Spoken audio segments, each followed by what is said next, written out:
Hi, this is Sandra Henry Stocker, author of the Unix as a Second Language blog on Network World. In this Linux tip, we're going to look at the cat command.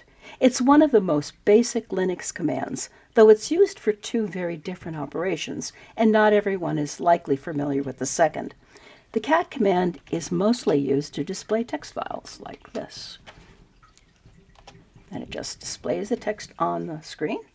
And if the file has 1,000 lines, it's going to go whizzing by so fast that you'll have trouble reading it. So for those kind of operations, you're probably better off using more. But cat is wonderful for short files. So now I'm going to list 3 files like this. So it displays the content of each of those one-line files. But what cat does is implied by its name.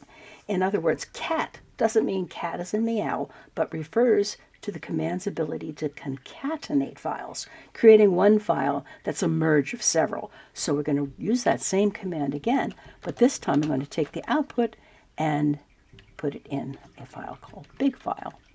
And then if I cat big file, you'll see that it contains the content of the 3 smaller files.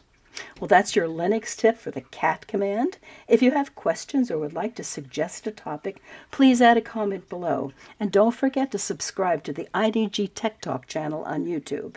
If you like this video, please hit the like and share buttons. For more Linux tips, be sure to follow us on Facebook, YouTube, and networkworld.com.